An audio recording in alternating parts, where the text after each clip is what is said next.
Bonjour à tous. Bonjour à ceux qui sont sur Internet.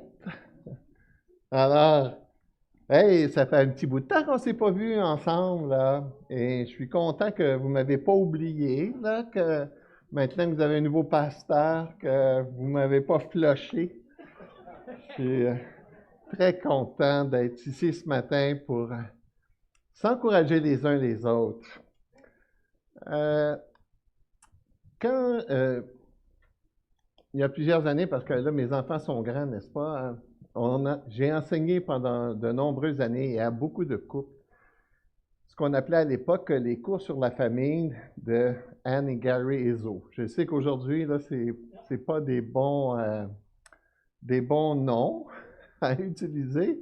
Ben moi, franchement, pour notre famille et pour ceux à qui je l'ai enseigné, ça a été des principes vraiment extraordinaires. Il faut certainement utiliser de sagesse sur la façon de les utiliser, mais nous, dans notre cas, ça a vraiment été extraordinaire. On est reconnaissant pour ces outils-là qu'on a appris. Et je me souviens, entre autres, un des cours qui a vraiment bouleversé ma vie, c'était le cours sur les adolescents. Comme la majorité des parents à l'époque, moi, j'anticipais l'adolescence là, avec crainte et tremblement. C'était ça qu'on entendait ailleurs, alors c'était ça comme ça que je le voyais. Mais là, tout à coup, il m'a donné une nouvelle perspective de comment pouvait être l'adolescence, puis ça a été très excitant. Ça a été malheureusement difficile, l'adolescence. Non, c'est pas vrai. Ben, à vrai dire, je m'en souviens même pas. Ma femme m'a dit, tu te souviens de rien. C'est peut-être mieux comme ça. Non, moi, je trouve, surtout quand ils ont rentré dans l'adolescence, mes enfants sont devenus comme mes amis. Puis là, aujourd'hui, ils sont encore plus mes amis. Alors, c'est fantastique. Mais un des principes qui a enseigné M. Ezo, que j'ai beaucoup apprécié, c'était l'idée de développer une famille aux membres interdépendants. Que de développer une famille aux membres interdépendants pouvait faire une différence dans le futur. Si, avec mes enfants, quand je commence toute jeune, que je commence à développer l'interdépendance avec mes enfants dans la famille, ça pouvait produire quelque chose de différent. Et on va essayer de le voir ensemble à quoi ça ressemble. Est-ce qu'il va y avoir le PowerPoint qui va fonctionner? Ah oui, c'est pas ça que je t'ai envoyé. C'est ça que je t'ai envoyé? Ça va mal. Flash-les. C'est pas de ta faute. Ça fait 2 fois en l'espace de peu de temps que j'envoie les mauvais fichiers. Alors, on va quand même essayer de voir ensemble, parce que j'aime les choses qui sont visuelles. Une famille aux membres interdépendants, c'est comme si la famille est ensemble dans un cercle, puis on se tient tous par la main, puis on regarde tout dans le milieu. Et dans le milieu, dans les membres qui font partie de cette famille-là, qui se regardent les uns les autres, ils ont des échanges. Ils sont en interaction. Et voilà que déjà, c'est un mot qui est important. C'est pas juste qu'on est assemblés ensemble, c'est pas juste qu'on est en train de manger un lunch à l'heure du souper, mais il y a des interactions. Papa parle au garçon, le garçon parle à maman, maman parle à l'autre garçon, la fille parle avec le frère. Et là, il se produit un dynamisme entre les membres. Et non seulement il y a un dynamisme, mais il y a un échange de valeurs, un échange de principes auxquels on croit.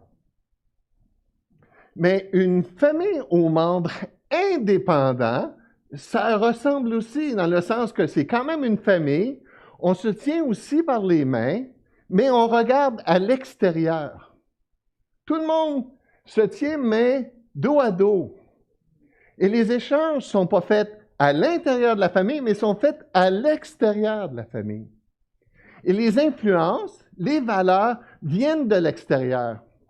Et c'est pour ça qu'on peut voir des enfants, parfois, grandir dans un foyer, puis tout à coup, ils arrivent à l'adolescence, puis ils n'ont pas adopté les valeurs de la famille, mais ont adopté les valeurs du voisin, les valeurs des amis.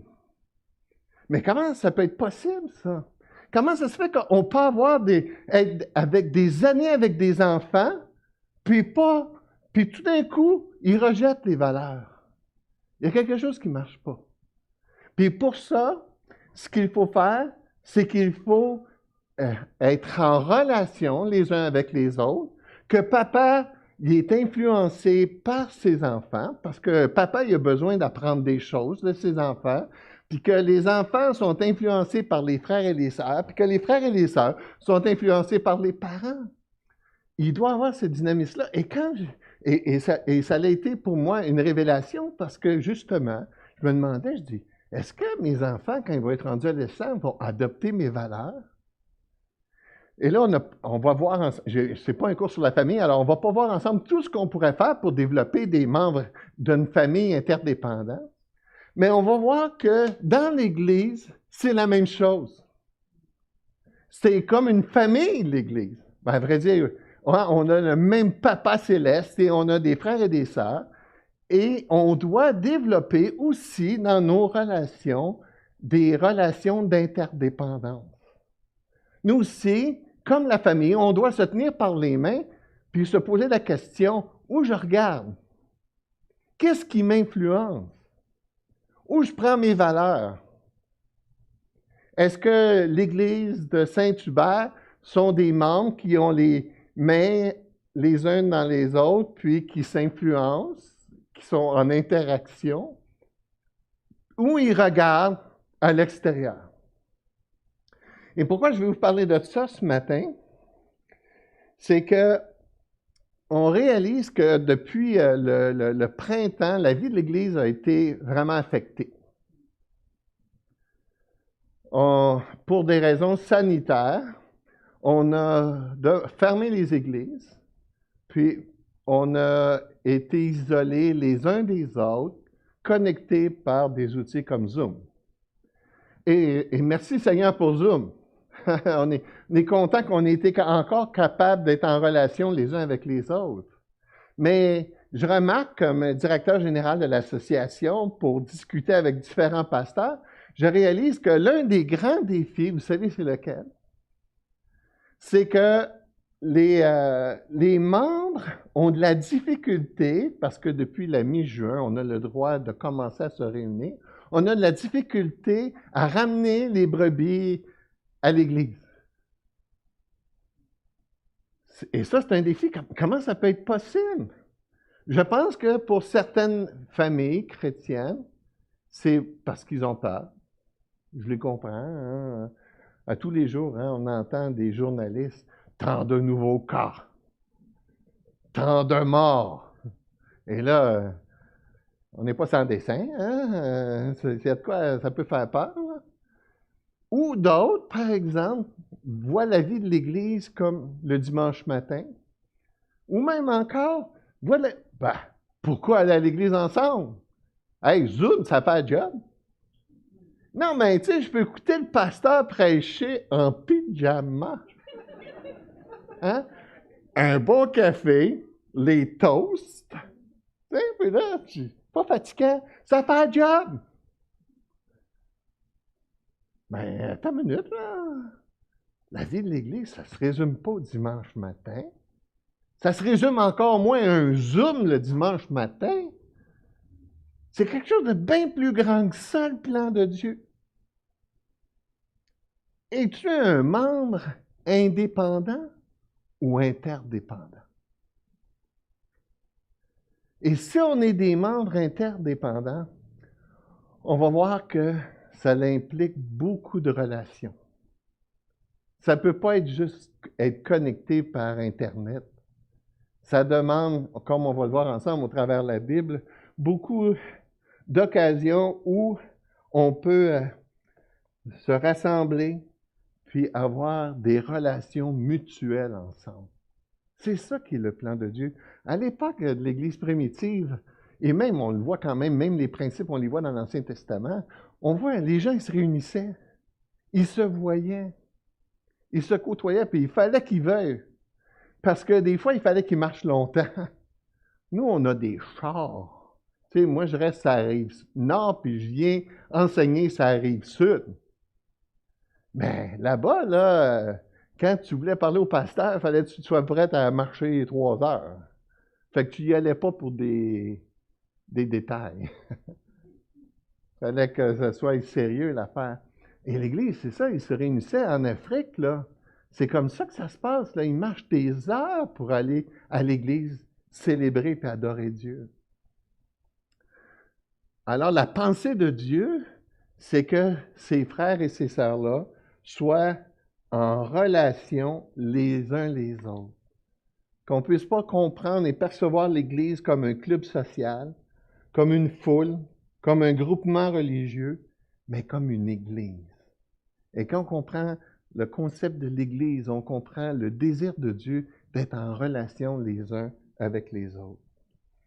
Et pour nous convaincre ce matin de cette importance d'être en interdépendant, on va réfléchir sur toute cette idée-là, cette locution qu'on retrouve une multitude de fois dans la Bible, les uns les autres. Avez-vous déjà remarqué comment est-ce que cette expression-là revient souvent? Qu'est-ce que Dieu veut nous communiquer? Pourquoi il revient toujours à cette idée-là, les uns les autres, les uns les autres, les uns les autres? C'est parce que Dieu veut qu'on soit une famille attachés les uns aux autres avec des interactions, parce qu'on réalise qu'on a besoin des autres et que les autres ont besoin de nous. L'apôtre Paul affirme dans 1 Corinthiens 9:20, Ainsi avec les Juifs, j'ai été comme un Juif afin de gagner les Juifs. Avec ceux qui sont sous la loi, comme sous la loi, quoique je ne sois pas moi-même sous la loi, afin de gagner ceux qui sont sous la loi. Avec ceux qui sont sans loi, comme sans loi, quoique je ne sois pas sans loi, étant sous la loi de Christ. Mais c'est quoi la loi de Christ? La loi de Christ, c'est la loi de l'amour. C'est la plus grande démonstration d'amour, c'est l'Évangile. Mais l'Évangile, c'est pas juste d'être sauvé, mais c'est un Évangile qui a un impact dans nos vies pratiques les uns sur les autres. Et je me souviendrai toujours que quand j'étais jeune pasteur, je réfléchissais à ça, je dis, hey, nous, on n'est pas sous la loi. OK? On n'est plus dans l'Ancien Testament, on n'est plus sous la loi. OK, good. Maintenant, est-ce qu'il y a des lois dans le Nouveau Testament? Hein? Bien, la Bible, le Nouveau Testament est rempli d'impératifs. Un impératif, c'est quoi? Un commandement. Intéressant. Aimez-vous les uns les autres. Ça, c'est un commandement. C'est Dieu qui nous commande de s'aimer. Et là, prenez toutes ces locutions-là, aimez-vous, exhortez-vous, supportez-vous, ne vous chicanez pas, c'est tous des impératifs. C'est Dieu qui nous dit, je veux que tu fasses ceci, je veux que tu fasses cela, je veux que tu fasses ceci, je veux que tu fasses cela.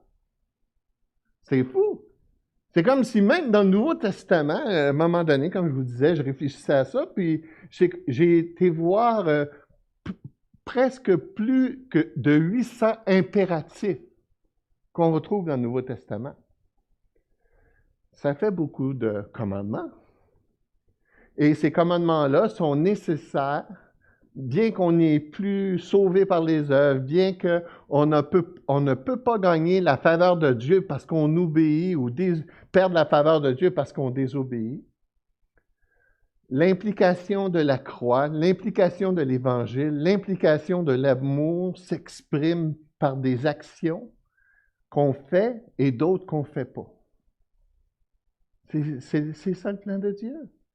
Comment on développe une Église aux membres interdépendants, mais on fait des choses, puis il y a des choses qu'on ne fait pas. C'est ça qui contribue à être en relation les uns avec les autres, puis c'est ça qui contribue qu'on est attachés les uns aux autres, et c'est ça qui contribue qu'on partage les mêmes valeurs. On ne va pas prendre les valeurs à l'extérieur. On va s'entretenir ensemble parce qu'il y a tout un monde de valeurs qui est autour de nous, qui est en opposition avec Dieu, dans lequel on est influencé continuellement. Franchement, là, moi, je suis abonné à Netflix, puis c'est rare qu'il y a bien des valeurs dans chacun des films que j'écoute qui correspondent à mes valeurs. faut toujours mon petit hamster, il roule dans ma tête, là, puis qui dit, hey, ça, là, regarde, ça, c'est pas fameux. Puis là, il nous les passe, hein, les valeurs, là. Ils ont des mandats, là, c'est les mêmes, une derrière l'autre, puis là, le ping, ping, ping. Puis il y a des fois, ça me décourage, je dis, on n'écoutera plus ça. Parce que c'est toujours une bataille. Ça, c'est Netflix. Mais que tu écoutes la radio, que tu écoutes la musique, que tu lis les journaux, que tu écoutes les nouvelles, que tu écoutes les émissions d'actualité, sont toujours là en train de... Les valeurs, puis là, pang! Et si tu n'es pas en relation avec tes frères et tes sœurs, entouré des valeurs de Dieu, c'est inévitable que tu es affecté par ces valeurs-là. Et c'est pour ça même que quand on fait certains sondages parmi les chrétiens, puis par exemple qu'on leur demande, est-ce que l'avortement c'est bien? Est-ce acceptable? Bien, si tu posais cette question-là, il y a 50, 60 ans, puis que tu posais cette question-là aujourd'hui à l'Église, on va vous dire que les différences sont troublantes. Parce que, tu sais, quand tu l'entends tout le temps, ah, c'est effrayant, les églises, les conservateurs, c'est ci, c'est ça, ils n'ont pas évolué. Puis là, tu entends ça, puis tu entends ça, puis tu entends ça. C'est sûr que ça t'influence. Tu vas au cégep, à l'université, mais cégep, l'université. On enseigne ça, ces choses-là, maintenant, à l'école primaire. Donc, comment tu peux faire face à ces valeurs-là, puis de dire comment est-ce que je peux être imprégné des valeurs de Dieu? C'est seulement si on est ensemble, on passe du temps ensemble, qu'on étudie ce que Dieu veut, qu'on va être capable s'influencer les uns les autres dans les valeurs de Dieu. Donc, non seulement le Nouveau Testament est rempli de commandements, mais il est rempli aussi de promesses. C'est-à-dire que si tu pratiques le commandement, il y a des promesses. Qui sont, tu sais, par exemple, puis ça, c'est dans l'Ancien Testament, honore ton père et ta mère. C'est encore bon, ça, dans le Nouveau Testament? Je pense que oui. Surtout si tu es un père ou une mère. Mais l'esprit de la loi est tout là dans le Nouveau Testament. Mais il dit quoi? Afin que tes jours soient prolongés. Mais c'est la même chose, hein? Et, par exemple, dans les commandements négatifs, ne vous chicanez pas les uns les autres. Ah non, il dit plus que ça. Il dit, ne vous mordez pas les uns les autres, afin que vous ne soyez pas déchirés. Ça arrive-tu qu'il y ait des églises qui se mordent? Quand on est obligé d'appeler la police pour une réunion de membres, là. C'est vrai, ça. C'est vrai. Ouh! Alors, c'est ça. C'est qu'il faut être ensemble pour, justement, obéir à Dieu, faire confiance à Dieu et goûter les promesses de Dieu. Un passage qu'on connaît bien, Jean 13, 35. « À ceux-ci, tous connaîtront que vous êtes mes disciples si vous avez de l'amour les uns pour les autres. » Donc, le commandement, aimez-vous les uns les autres. Et la promesse, c'est quoi? C'est qu'on reconnaîtra que vous êtes mes disciples. Donc, l'unité entre nous, nos relations entre nous est un super moyen d'évangélisation. Vous savez pourquoi? C'est parce que quand l'Église s'aime d'une manière surnaturelle, qu'elle s'aime vraiment d'un amour surnaturel, bien le monde, il n'est pas habitué à ça. On ne peut pas voir ça dans le monde. Il ne peut pas l'imiter, le monde. On peut avoir un discours de s'aimer les uns les autres, mais dans la pratique, on n'est pas capable de faire ça. Nous non plus, on n'est pas capable de le faire. C'est Dieu qui le fait au travers de nous. C'est Dieu qui produit le miracle. Et quand le monde voit ça, c'est quelque chose comme le psaume 126. Le psaume 126 parle de les caractéristiques d'un peuple libéré, puis les nations disent « Hey, wow! Qu'est-ce qui se passe là? Dieu a fait des grandes choses. Le monde le voit, puis on n'est pas habitué à ça. Et c'est pas sans raison pourquoi Jésus a prié dans Jean 17, 23, afin qu'il soit un, parfaitement un, et que le monde connaisse que tu m'as envoyé et que tu les as aimés comme tu m'as aimé. Encore une fois, l'unité de l'Église est une manifestation de l'œuvre de Dieu et qui est un grand témoignage pour ceux qui nous entourent. Alors, à quelle heure je dois finir, moi, là? Alexandre. Es-tu sérieux? Je pensais que c'était à 1h30, moi.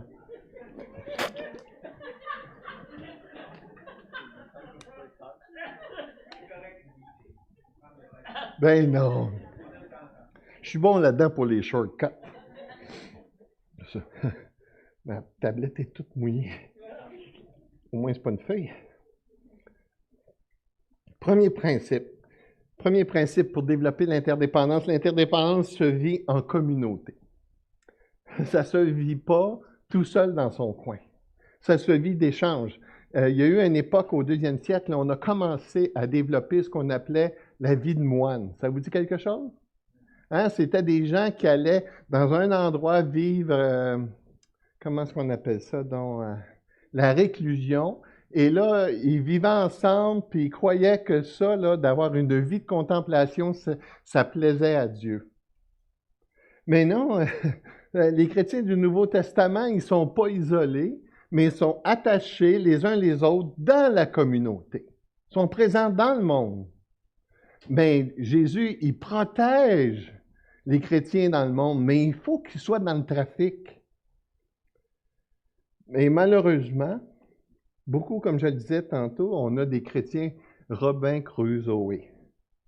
Hein, pour ceux qui se souviennent de ce conte, c'était un homme qui a échoué sur une île et qui vivait tout seul. Mais il y a des chrétiens, ils pensent qu'ils peuvent vivre l'Évangile comme ça, qu'ils peuvent vivre, oh, j'ai pas besoin de l'Église. Puis souvent, ces chrétiens-là, c'est des chrétiens qui ont été blessés. Ils sont blessés, puis ils sont arrivés à la conclusion que c'est mieux tout seul. Mais c'est dommage parce que, comme on va le voir ensemble, le plan de Dieu, c'est qu'on soit ensemble, puis je vais aller plus loin que ça, le plan de Dieu, c'est qu'on soit blessé. Êtes-vous d'accord avec ça? Non, oui? Gardez bien ça. Comment tu apprends le pardon? Comment tu apprends patience? Tu sais, la patience. Avec qui tu apprends ça? Avec du monde insupportable. Il n'y a pas d'autre façon.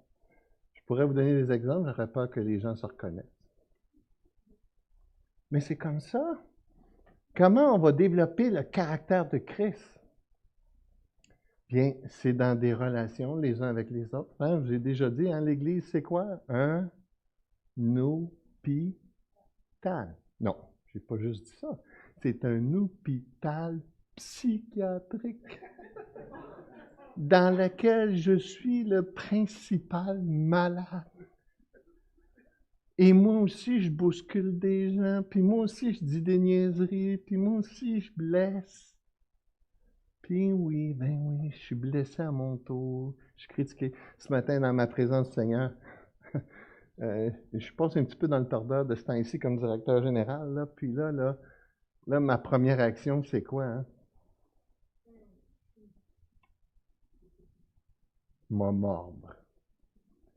Puis là, le Seigneur dit, c'est encore centré sur moi. Mon ego, mon image. Je peux pas ça, Seigneur. S'il te plaît, Jésus, change ça. Donne-moi être comme toi. On me blesse, présente l'autre joue. Mais c'est pas mon premier réflexe. Mon premier réflexe, cogne là, cogne là. Mais non. Ça, c'est mon premier réflexe. Mais non. Seigneur, je veux être comme toi. Mais pour être comme toi, ça a besoin de la pratique. La pratique, c'est l'Église. C'est parce que souvent, les relations, je le sais, je vais passer au travers de mon temps, mais c'est tellement important. Un exemple. Est-ce qu'aimer, ça fait souffrir? Sure. Il y a des gens, par exemple, qui vont aimer quelqu'un, que ça finit mal, puis là, leur réflexe, c'est j'aimerai plus jamais personne parce que ça fait tellement mal. Mais l'amour, c'est cool. C'est beau, l'amour. C'est vrai que ça fait mal. J'ai regardé une photo de mes enfants l'autre soir. J'étais dans mon bureau, puis je regarde une photo de notre 25e anniversaire de mariage. Une super photo capotante. Tu sais, le genre de photo que tu n'en as pas une tonne. Là. Elle est tellement belle avec mes 5 enfants. Tout un beau sourire. Tu sais, une photo de famille avec 5 enfants. Tu en as toujours un qui regarde de travers. Là, mais là celle-là était parfaite. Tu sais, là, regarde ça. L'âme commence à couler. J'ai écrit un texto à ma femme qui est dans le sous-sol. Puis là, j'ai dit, c'était le bon temps. Elle dit, c'est quoi tu veux dire? Ben, je veux dire que c'était tellement plus simple dans ce temps-là. Il n'était pas marié. Il n'avait pas d'enfant.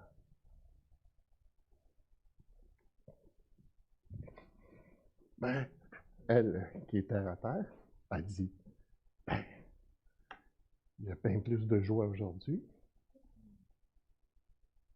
Oui, mais il y a plus de souffrance parce qu'ils ont des problèmes de couple, ça me rend malade, comme quand il y avait 6 ans. Ils ont un bébé, il y a un enfant qui a le cancer. C'est bien plus de souffrance.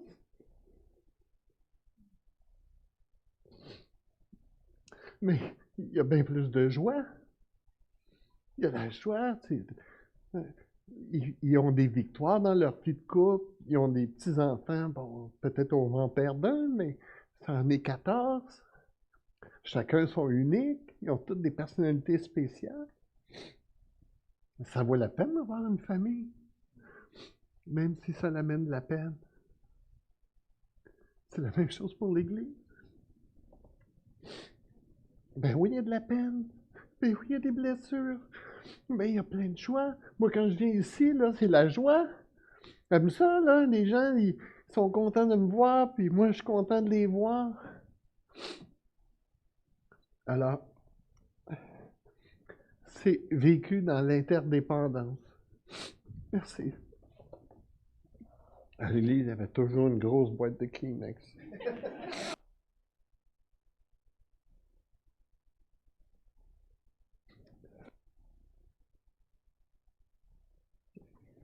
Ça vit dans l'intimité. Ça vit dans les relations. Ça vit pas dans l'isolement. Puis ceux qui quittent l'Église parce qu'ils sont blessés, ils se privent de bénédiction. Parce que ça vaut la peine de...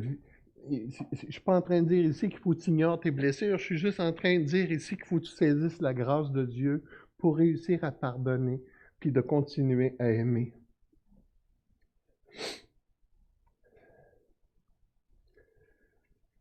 Deuxièmement, l'interdépendance suppose des relations concrètes et constantes.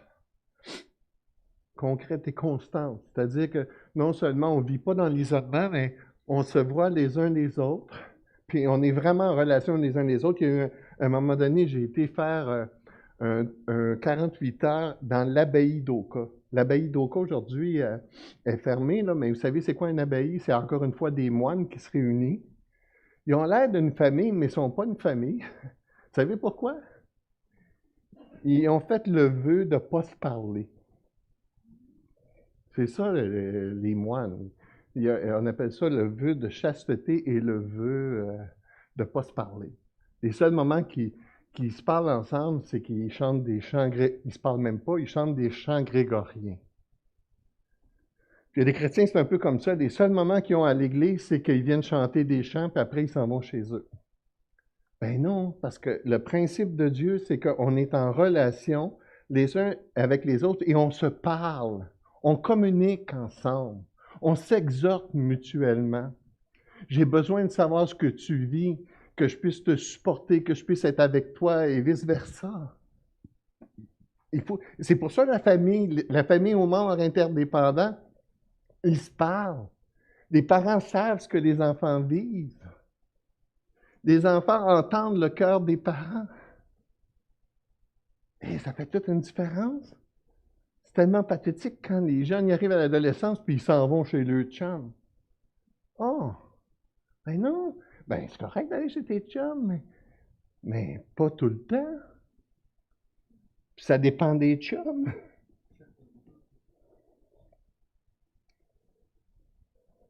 L'interdépendance s'adresse aux chrétiens. Troisième principe. Les chrétiens c'est la famille de Dieu, c'est les frères et les sœurs. Dieu n'a pas donné les principes pour dans le monde, il a donné les principes pour les frères et les sœurs dans la foi. C'est intéressant de voir que beaucoup de gens, quand ils vivent des choses dans l'Église, ils veulent aller voir le pasteur. Puis je suis content que vous avez un pasteur. Mais sa job à lui, là, c'est de vous équiper. C'est de veiller sur vous, puis vous équiper. Puis lui, c'est sûr aussi, il a cette responsabilité-là des uns des autres. Mais la volonté de Dieu, c'est que les membres s'équipent, s'influencent les uns les autres. Moi, j'ai toujours dit ça, à l'église à Mascouche, on était devenu une grosse église. Puis je leur disais, t'es bien mieux de rencontrer une sœur toutes les semaines qui a pas la même compétence que moi, que d'attendre après moi une fois par année. Un frère et une sœur là, qui ne savent pas trop quoi faire, puis qui souffrent, puis qui se mettent à genoux, là, c'est bien plus efficace que d'attendre la visite du pasteur. Parce que c'est ça que Dieu veut, c'est qu'on soit en relation les uns avec les autres, puis qu'on les vive. Tous ces principes-là. L'interdépendance implique des choses à faire puis des choses à ne pas faire, comme j'ai mentionné. Je vais vous en nommer quelques-uns. 1 Jean 13, 34, je vous donne un commandement nouveau, aimez-vous les uns les autres comme je vous ai aimé, vous aussi aimez-vous les uns les autres. Romains 15, 7, accueillez-vous les uns les autres comme Christ vous a accueillis pour la gloire de Dieu. C'est quoi cette affaire-là?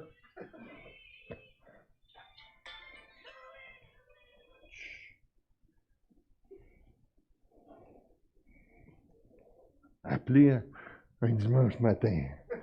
Ça, c'est sûr, c'est pas un chrétien. Saluez-vous les uns les autres. Ayez également soin les uns des autres. Soumettez-vous les uns les autres. Soyez patients, supportez-vous les uns les autres. Confessez vos péchés les uns les autres. Pardonnez-vous réciproquement. Exhortez-vous réciproquement.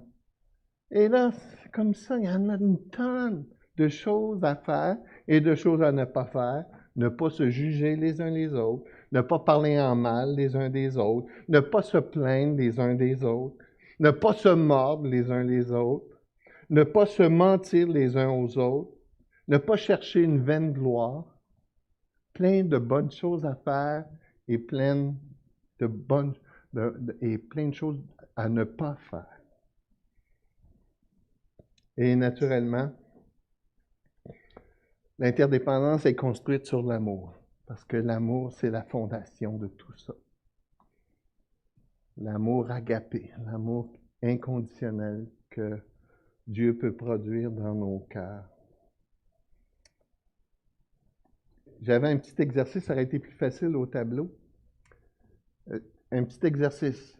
Essayez de voir dans votre vie quelles sont les relations que vous avez. J'ai des contacts avec mes amis à l'école, ou j'ai des contacts avec des personnes avec qui je travaille, j'ai des contacts avec mes amis, j'ai des contacts avec mes voisins, j'ai des contacts avec mes frères et mes sœurs. OK? Vous avez votre liste qui est là. Mettez combien d'heures vous passez à côté chacune de ces groupes de personnes-là.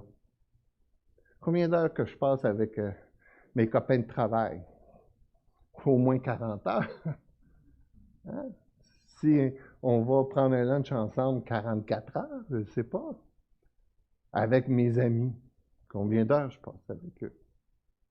Avec mes voisins.